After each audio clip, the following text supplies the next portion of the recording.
रमेश नाम का एक दुकानदार था जो साड़ी का व्यापारी था।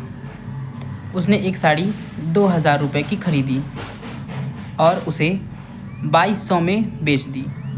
सीपी मतलब कॉस्ट प्राइस, अर्थात जिस दाम पे कोई भी ऑब्जेक्ट परचेज किया जाता है यानी ख़रीदा जाता है उसको बोला जाता है कॉस्ट प्राइस। हिंदी में इसे क्रय मूल्य बोलते हैं। जिस दाम पे कोई भी ऑब्जेक्ट या सामान बेचा जाता है उसको बोलते हैं selling price. Selling price Hindi में उसे विक्रय मूल्य कहते हैं। अब रमेश ने वो साड़ी 2,000 की खरीद कर 2,200 में बेची थी। यहाँ पे एसपी बड़ा है सीपी से, कम में खरीद के ज़्यादा में बेचने पर रमेश को क्या हुआ? लाभ हुआ, यानी कि प्रॉफिट। अगर हमें निकालना हो कि उसे कितना लाभ हुआ तो हम लोग क्या करेंगे? प्रॉफिट निकालने के लिए हम लोग का सिंपल है, 2,200 में से 2,000 को घटा देंगे तो उसको 200 प्रॉफिट निकल जाएगा। यानी कि हम लोग क्या करते हैं? एसपी में से सीपी को माइनस कर देते हैं। तो 2,200 माइनस 2,000 कितना हो जाएगा? 200 उसका प्रॉफिट हो जाएगा हमारा। 200 उसको प्रॉफिट हुआ। फिर अगले केस में देखते हैं, अगर रमेश ने फिर एक साड़ी ख़रीदा, इस बार उसने 400 की साड़ी ख़रीदी थी और किसी महिला ने उसको ज़बरदस्ती किया और उसको 300 में ही वो साड़ी बेचना पड़ गया। तो उसको यहाँ पे क्या हुआ है?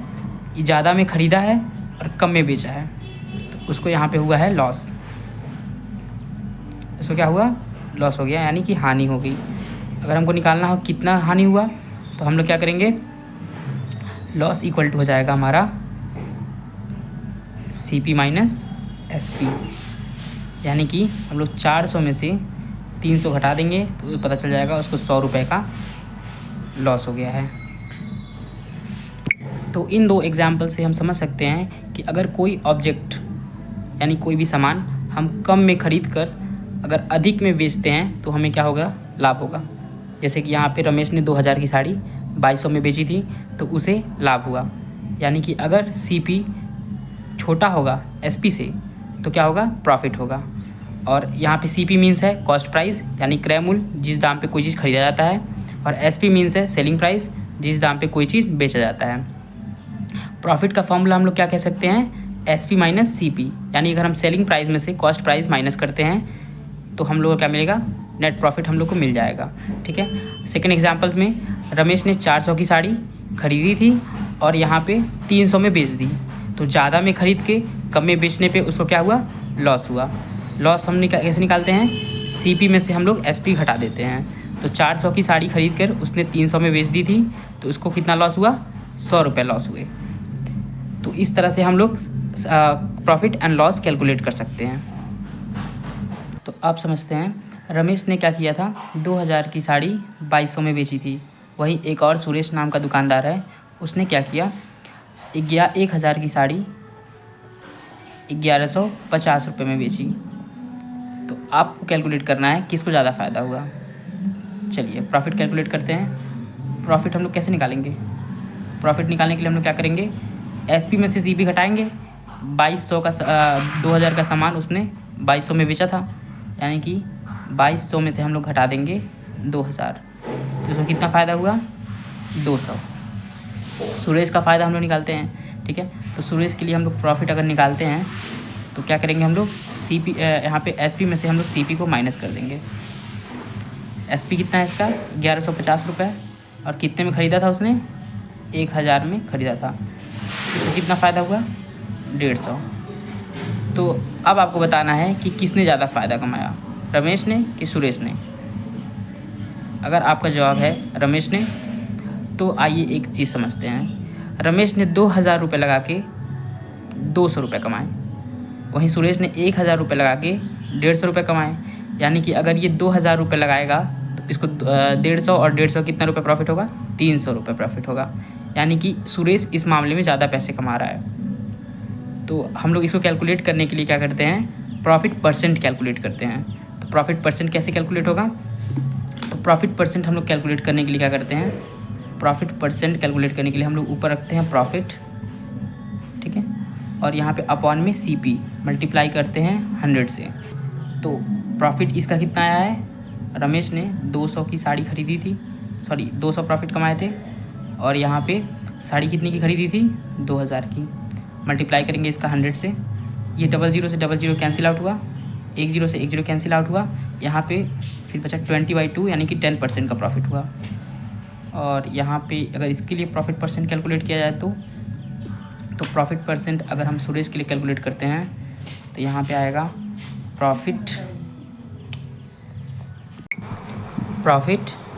By CP multiplied by 100। अब यहाँ पे प्रॉफिट कितना था, 150 कमाए थे सुरेश ने, कितना रुपए लगा के, 1000 रुपये लगा कर। इसको मल्टीप्लाई करेंगे 100 से, 00 से 00 कैंसिल आउट हुआ, और ये 10 से 10 कैंसिल आउट हुआ, यानी कि 15%। तो आप क्लियरली देख पा रहे हैं कि यहाँ पे रमेश को 10% का प्रॉफिट हो रहा है, 10%, यानी कि हर 100 रुपये पे उसे 10 रुपये फ़ायदे हो रहे हैं। 100 रुपये पे कितना रुपये फ़ायदा हो रहा है, 10 रुपये। वहीं पे अगर बात की जाए सुरेश की, तो सुरेश का 15% का प्रॉफिट हो रहा है, यानी कि हर 100 रुपये पे वो 15 रुपये कमा रहा है। तो इस वजह से इस मामले में सुरेश ज़्यादा प्रॉफिट कमा रहा है। आइए समझते हैं कि लॉस परसेंट कैसे कैलकुलेट करते हैं। मान लीजिए एक दुकानदार है, उसने कोई सामान 400 रुपये में ख़रीदा और उसको 340 रुपये में बेच दिया। ज़्यादा में ख़रीद के कम में बेचा है उसने, यानी कि उसको लॉस हुआ होगा। लॉस कैलकुलेट करने के लिए हम लोग क्या करेंगे, CP में से SP माइनस करेंगे, यानी कि ख़रीद दाम जो कि 400 है उसमें से 340 रुपये जिस मूल्य पे मतलब बेचा गया था वो घटाएंगे, तो 60 रुपये उसका लॉस हुआ। कितना लॉस हुआ, 60।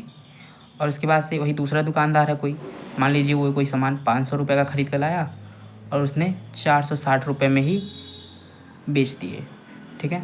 तो यहाँ पे भी उसने ज़्यादा में ख़रीदा है और कम में बेचा है, तो उसको कितना लॉस हुआ, आइए पता करते हैं। तो लॉस इज इक्वल टू होता है CP माइनस SP। तो यहाँ पे 500 में से हम लोग घटा देंगे अपना 460 रुपये, तो कितना हो जाएगा, उसको लॉस कितना हुआ, 40 रुपये का लॉस हुआ। अब हमको कैलकुलेट करना है कि किसको ज़्यादा लॉस हो रहा है, यानी यहाँ पे कितना परसेंट किसको लॉस हो रहा है, ठीक है। तो लॉस परसेंट हम लोग कैसे कैलकुलेट करते हैं, यहाँ पे लॉस अपॉन में CP मल्टीप्लाइड बाई 100। लॉस यहाँ पे फर्स्ट केस में 60 रुपीज़ हुई हैं और यहाँ पे 400 रुपये का सामान था, ठीक है। मल्टीप्लाई करेंगे इसको 100 से, 00 से 00 कैंसिल आउट हुआ और इस यहाँ पे बचा 60/4 जो कि हो जाता है 15%। तो पहले दुकानदार को 15% का लॉस हो रहा है। वहीं दूसरे दुकानदार के लिए देखा जाए, उसने क्या किया था, 500 का सामान ख़रीदा था और 460 में बेचा था। तो लॉस परसेंट उसको कैलकुलेट करने के लिए क्या करेंगे हम लोग, यहाँ पे लॉस परसेंट कैलकुलेट करने के लिए लॉस ऊपर हम रखेंगे 40 को और यहाँ पे CP नीचे रखेंगे, CP जो कि 500 रुपये है, ठीक है। यहाँ पे मल्टीप्लाई करेंगे 100 से, 00 से 00 कैंसिल आउट हो गया और यहाँ पे बचा 40/5, यानी कि 5 8 जा 40, यानी 8% लॉस हो रहा है। तो हम देख पा रहे हैं कि फर्स्ट केस में, यानी पहले दुकानदार को 15% का लॉस हो रहा है और दूसरे दुकानदार को 8% का लॉस हो रहा है, यानी कि पहले दुकानदार को हर 100 रुपये पे 15 रुपये गंवाने पड़ रहे हैं, यानी लॉस में जा रहा है। और दूसरा वाला जो दुकानदार है वो कम लॉस में है, यानी कि हर 100 रुपये पे उसे 8 रुपये ही लॉस हो रहा है। तो इस तरह से हम लोग कैलकुलेट करते हैं लॉस परसेंट को। आज हमने जो कुछ भी पढ़ा, आइए उसका एक क्विक रिव्यू ले लेते हैं। पहला चीज़ है कॉस्ट प्राइस। इसका मतलब है जिस दाम पर हम कोई भी चीज़ खरीदते हैं उसको बोलते हैं कॉस्ट प्राइस, यानी कि CP, हिंदी इसका है क्रय मूल्य। अगला है SP, जिस दाम पर कोई भी चीज़ खरीद कर बेचा जाता है उसको बोला जाता है SP, यानी कि सेलिंग प्राइस, हिंदी इसका है विक्रय मूल्य। अगर कोई भी सामान हम कम में ख़रीदते हैं और अधिक में बेचते हैं तो हमें क्या होता है, प्रॉफिट होता है। यानी कि CP अगर छोटा है SP से तो हमें क्या होगा, प्रॉफिट होगा। प्रॉफिट निकालने के लिए हम लोग क्या करते हैं, SP में से CP घटा देते हैं, ये हो गया हमारा प्रॉफिट का फॉर्मूला। प्रॉफिट परसेंट निकालने के लिए हम लोग क्या करते हैं, प्रॉफिट को डिवाइड करते हैं CP से और मल्टीप्लाई कर देते हैं 100 से। तो profit percent is equals to profit upon CP multiplied by 100। अगला है हमारा लॉस। तो लॉस कैसे होता है? जब कोई भी सामान हम ज़्यादा अधिक में ख़रीद लेते हैं और कम में बेचते हैं, यानी कि कॉस्ट प्राइस ज़्यादा होता है और सेलिंग प्राइस कम होता है, तो उस केस में हमें लॉस हो जाता है। लॉस कैलकुलेट करने के लिए हम क्या करेंगे, CP में से SP घटा देंगे और लॉस परसेंट कैलकुलेट करने के लिए क्या करते हैं, loss upon CP multiplied by 100। ये हो जाएगा लॉस परसेंट का फॉर्म।